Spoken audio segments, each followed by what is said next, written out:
Hi everyone. Today's lesson we are going to learn how to tune our strings on a guitar or Bari uke.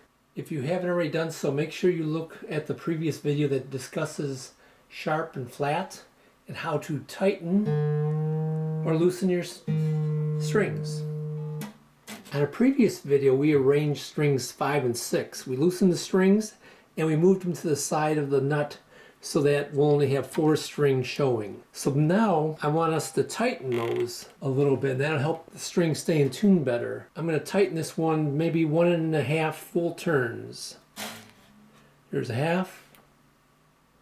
I'm going counterclockwise, and there's that other, that's the total of 3 turns. I'm going to do the same on this 5th string. There's 1, 2, 3. I'm going to put that capo on the 2nd fret, and that'll make the strings even lower for you so your fingers won't get as sore and your strings won't be as tight, and the frets will actually be smaller in size, so it'll be easier to reach. If you have a Bari uke, as I mentioned in the previous video, you probably don't have to use this because those frets, it's a smaller neck and smaller frets as it is.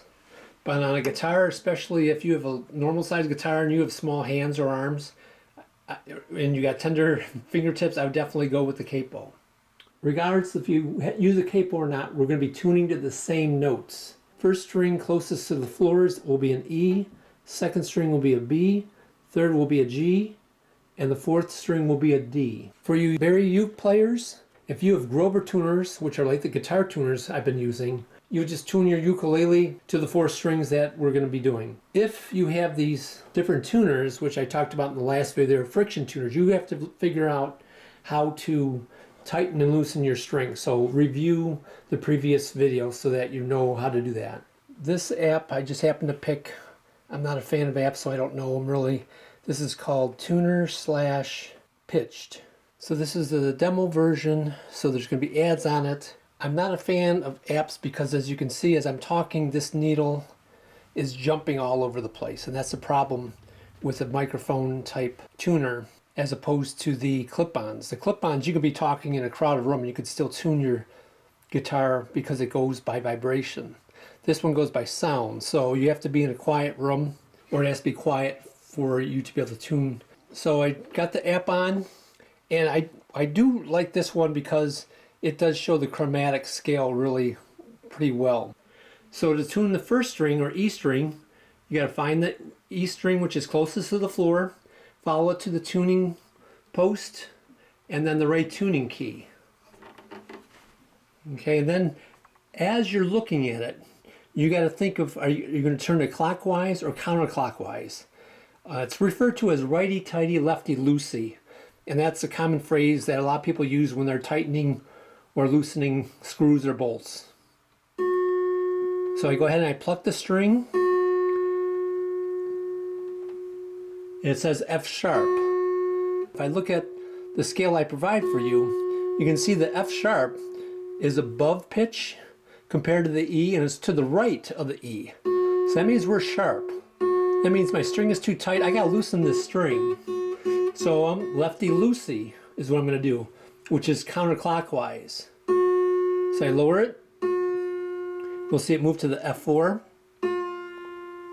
There. And then to the E will be next. Okay, so right there I'm close. But the needle is still pointing to the right of center. We want the needle to be pointing straight up. So we still think of to the right is sharp. I still have to loosen a little bit more. Lefty-loosey. And that's really close, so that's good. 2nd string. Find that 2nd string, which is the B. Follow it up to the correct post.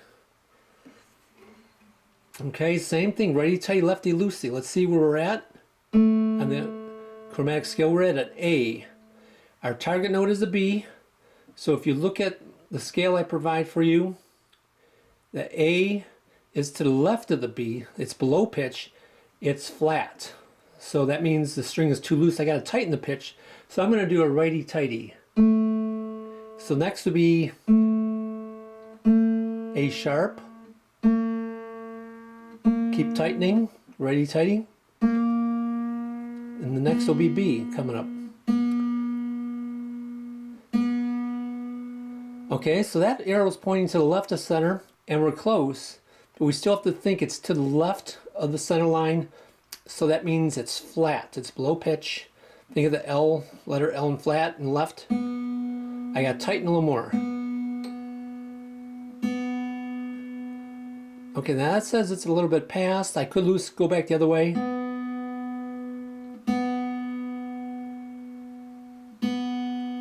And that's pretty close. It doesn't have to be perfect, especially as you're just starting out with this.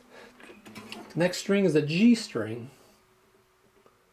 So I follow that third string, G, to the correct post and the correct tuning key. And this should be a G. And that's really close. We got lucky. It's just a hair off. So again, I think righty-tighty, it's to the left, it's flat. Gotta tighten the string just a hair. Up, I went too far. It's to the right now, so lefty-loosey. Go the other way.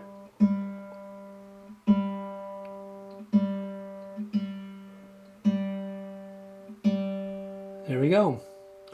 And as you can see, it's turning green on this one. Most of them will turn to color when you hit right in the center, so it gives you an idea. Okay, so I'm going to go ahead and tighten my fourth string, which is the one closest to the ceiling. Follow that string up. It's the D string. Follow it to the right post and then tuning key.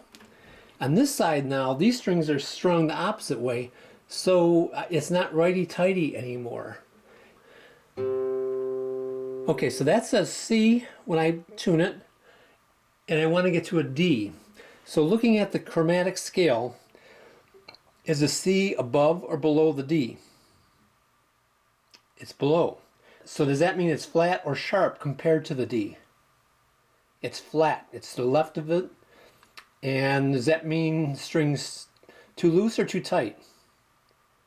Strings too loose. Think of the L in flat and loose. So I got to tighten the string. This time I'll go counterclockwise. And I should hit C sharp and then D as I turn.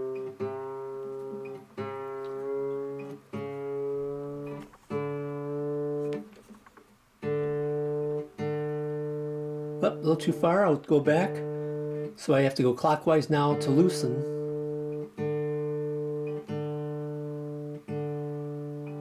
There we go. I'm on D. So, strings should sound like this now. And that's pretty close to being in tune. Especially for your first lessons, that's no problem. If it doesn't sound like that, a couple things you can do. You can rewind the video and watch it again and try again. Or you can look for a musical family member or friend that can help you out with using this tuner. The other option you have, if you want to go buy a clip-on tuner at a music store, have them teach you how to use it, and they can help you tune it that first time, and that hands-on would be a great experience for you. So next lesson, we're going to learn how to properly hold your guitar or baritone uke. And then after that, we're going to start learning chords. So thanks for watching, and I will see you on the next video.